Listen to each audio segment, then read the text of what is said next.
എല്ലാവർക്കും ഒരിക്കൽ കൂടി നമ്മളുടെ ആർച്ചുകാരിലേക്ക് സ്വാഗതം. ഇന്ന് നിങ്ങൾ ആർക്കുമായിരിക്കും ഒരു തടിക്കഷ്ണവും ഒരു ഫലോസിസ് ഒക്കെ എടുത്തു വെച്ചിട്ട് എന്താ പരിപാടി എന്നല്ലേ.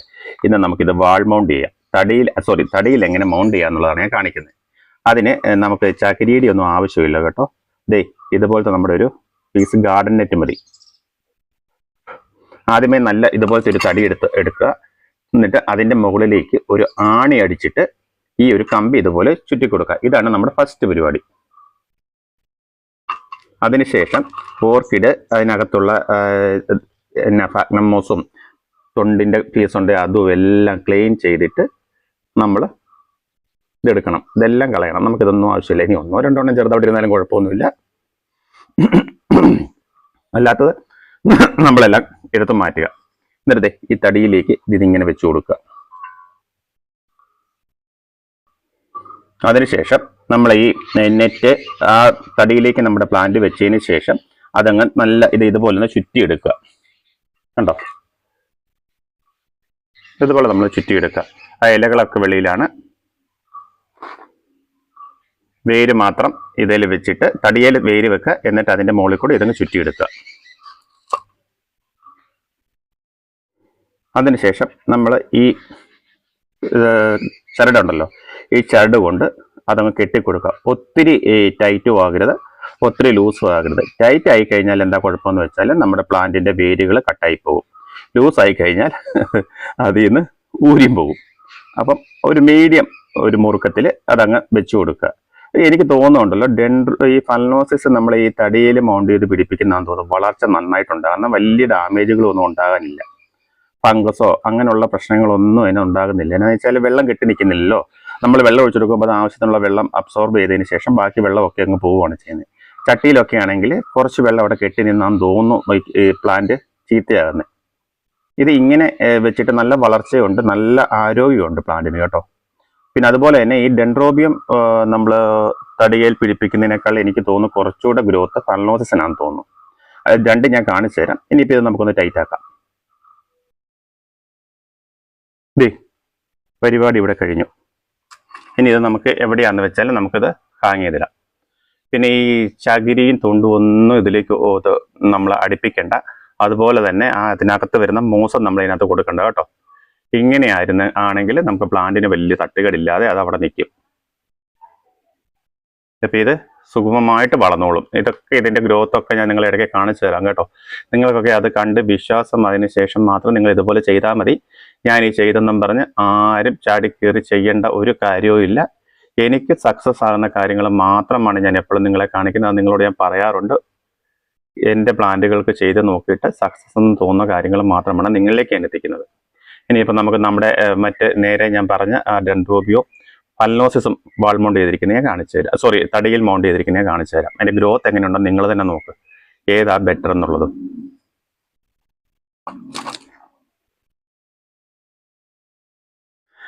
ഇതാണ് ഡെൻഡ്രോബിയം നമ്മൾ തടിയിൽ മൗണ്ട് ചെയ്തിരിക്കുന്നത്. ഡെൻഡ്രോബിയം പിന്നെ ഞാൻ രണ്ട് സൈഡിലും ഓരോന്ന് വെച്ച് കെട്ടിക്കൊടുത്തു. പക്ഷേ എനിക്ക് തോന്നുന്നു അതിന് അത്രയ്ക്കൊരു ഗ്രോത്ത് അങ്ങോട്ട് കാണിക്കുന്നില്ല. നമ്മുടെ ഫെർട്ടിലൈസറിൻ്റെ കൂടുതൽ കൊണ്ട് അതിന് ഫെർട്ടിലൈസറിൻ്റെ കൂടുതലുണ്ടല്ല, നമ്മുടെ കെയറിങ്ങിൻ്റെ കൂടുതലുകൊണ്ട് അതിന് സ്പൈക്ക് വന്നു. പക്ഷേ പ്ലാന്റിന് അത്ര ഉഷാറ് പോരാ. കയറി വരുമായിരിക്കും. എനിവേ എന്താണെന്നറിയില്ല. ഇനി ഫലനോസിസ് നിങ്ങളൊന്ന് കണ്ടു നോക്ക്. എന്നിട്ട് നിങ്ങൾ തന്നെ തീരുമാനിക്കുക ഏതാ ബെറ്റർ എന്ന്. ഫലനോസിസ് കണ്ടോ, അതിൻ്റെ ഗ്രോത്ത് കണ്ടോ, ഇലയുടെയൊക്കെ വേരുകളും. ഇതിന് കഴിഞ്ഞ ദിവസം ഞാൻ നിങ്ങളെ കാണിച്ചായിരുന്നൊരു ഒലുവായും ഈസ്റ്റും കൂടെ കൊടുക്കുന്ന ഫെർട്ടിലൈസർ. അതുകൂടെ കൊടുത്തു കഴിഞ്ഞപ്പോൾ അതിൻ്റെ വേരൊക്കെ നല്ല രീതിയിൽ താഴേക്ക് ചാടി വന്നു. ഇതിൻ്റെ വേരിൻ്റെ ആരോഗ്യം അറിയണമെങ്കിൽ ഇതിനകത്തുള്ള എൻഡിലുള്ള ഈ പച്ച ഭാഗം കണ്ടോ, ഇത് നല്ല ആരോഗ്യമുള്ള വേരുകളുടെ ലക്ഷണമാണ് കേട്ടോ. പിന്നെ ഒരു കാര്യം ശ്രദ്ധിച്ചോളൂ, ഈ വേരിങ്ങനെ വെളിയിലേക്ക് ഹാങ് ആയി വരുമ്പോൾ നിങ്ങൾ ആരും അത് വൃത്തികേടാണെന്ന് പറഞ്ഞ് വേര് കണ്ടിച്ച് കളയരുത്. വേരിലാണ് ഓർക്കിഡിൻ്റെ ബലം ഇരിക്കുന്നത്. ഇനി ഉണങ്ങി വല്ല വേരുകൾ ഉണ്ടെങ്കിൽ അത് കണ്ടിക്കുക. അല്ലാതെ ഇതുപോലെ വേര് ഞാന്ന് കിടക്കണമെന്നും പറഞ്ഞ് വെളിയിൽ കാണുന്നതെന്നും പറഞ്ഞ് ആരും ഈ വേരുകളൊന്നും കണ്ടിച്ച് കളയാൻ നിൽക്കരുത്. അതായത് പ്ലാന്റിൻ്റെ ഗ്രോത്തിന് വേണ്ടിയിട്ടുള്ളതാണ് അതിൻ്റെ വേരുകൾ വരുന്നത്. ഇത് കണ്ടോ, നല്ലൊരു സ്പൈക്കും വന്നിട്ടുണ്ട് അതിൽ കണ്ടോ. ഇതാണ് ഞാനീ പറഞ്ഞ വ്യത്യാസം. ഇപ്പോൾ ഇവിടെ എത്രയാ, 1, 2, 3 ഞാനിങ്ങനെ തടിയിൽ മൗണ്ട് ചെയ്ത് വെച്ചിട്ടുണ്ട്. ഇനി നമ്മളിപ്പോൾ ചെയ്തത് ഇവിടെ എവിടെയെങ്കിലും കൊണ്ട് ഹാങ് ചെയ്യണം. അതും ഞാൻ നിങ്ങളെ കാണിച്ചു തരാം ഹാങ് ചെയ്തതിന് ശേഷം. അപ്പം ഈ പ്ലാന്റുകൾ ഇങ്ങനെ അങ്ങ് വളർന്ന് കയറിക്കോളും. പിന്നെ നമ്മുടെ ഇന്നത്തെ വീഡിയോ ഒരു കുഞ്ഞു വീഡിയോ ആണ്. അത് നിങ്ങളെല്ലാവരും സപ്പോർട്ട് ചെയ്യുമെന്ന് ഞാൻ പ്രതീക്ഷിക്കുന്നത്. സബ്സ്ക്രൈബ് ചെയ്ത് ആരെങ്കിലും നമ്മുടെ ചാനൽ കാണുന്നുണ്ടെങ്കിൽ ഒന്ന് സബ്സ്ക്രൈബ് ചെയ്ത് നമ്മളുടെ കൂടെ ഒന്ന് കൂടുക. നമ്മളിപ്പോൾ പോട്ട് ചെയ്തെടുത്ത പ്ലാന്റും ദേ ഇവിടെ ഹാങ് ചെയ്തിട്ടുണ്ട്. അതിൻ്റെ ആ കമ്പിയുടെ നീളം ഇച്ചിരി കുറവായതുകൊണ്ട് ഞാൻ ഈ മുകളിലേക്ക് ഹാങ് ചെയ്തില്ല.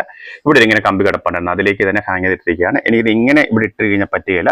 ഇനിയിപ്പോൾ കമ്പി കുറച്ച് വാങ്ങിച്ചിട്ട് അത് മുകളിലോട്ട് ആ സ്റ്റാൻഡേർഡ് റാഡെ തന്നെ കെട്ടിയിടണം. എന്നാൽ അല്ലെങ്കിൽ പെട്ടെന്ന് താഴേക്ക് അതിൻ്റെ വേര് വന്നിട്ട് മറ്റുള്ള പ്ലാന്റിൽ കയറി പിടിക്കും. നമുക്കൊന്നും ഒരു പ്ലാന്റും അങ്ങോട്ടും ഇങ്ങോട്ടും മാറ്റാൻ പറ്റാത്ത രീതിയിൽ സ്റ്റക്കായി പോകും. അല്ലെങ്കിൽ മാറ്റി കഴിഞ്ഞാൽ വേര് പൊട്ടിപ്പോവും. ഇതുപോലെ ഇതിൻ്റെ വേരൊക്കെ ഇങ്ങനെ വെളിയിൽ കിടക്കുന്നതെന്ന് പറഞ്ഞ് നിങ്ങൾ പേടിക്കണ്ട കേട്ടോ. ഇങ്ങനെ കിടക്കണം വേര്. ഇപ്പം കണ്ടല്ലോ. അപ്പം വളരെ സിമ്പിളാണ്, ഒരു ചെലവുമില്ല നമുക്ക് ഇങ്ങനെ പോട്ട് ചെയ്യുന്നതിന്. കരിയോ തൊണ്ടോ ഒന്നും വേണ്ട, ഓടും കഷ്ണമോ ഒരു സാധനം വേണ്ട. ഒരു തടി കഷ്ണം, ഒരാണി, ഇച്ചിരി കമ്പി, ഗാർഡൻ നെറ്റ്, കഴിഞ്ഞു നമ്മുടെ പോട്ടിങ് സാധനങ്ങൾ. ഇതിൻ്റെ വേര് പോകുന്ന കണ്ടോ. അപ്പം ഞാൻ ഇങ്ങനെ ഓരോന്നോരോന്ന് എടുത്ത് കാണിച്ചിരുന്നത് നിങ്ങൾക്കൊന്ന് അറിയാനും ഒരു തെളിവിന് വേണ്ടിയിട്ടാണ്. നിങ്ങൾക്കൊരു വിശ്വാസം വരണ്ടേ.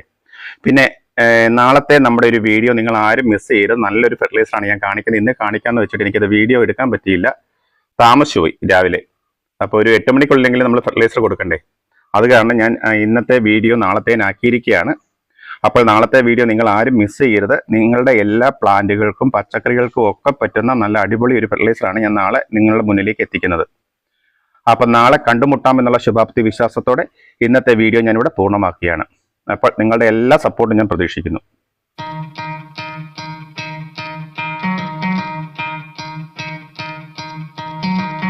Try to play, but you're never gonna beat me. Look the other way, what I'm doing ain't easy. Bloody hands stained from the people who deceive me. Muddy hands break through the chains, go free me. Looking for change, looking for pain, pulling a mob, pushing a train. I never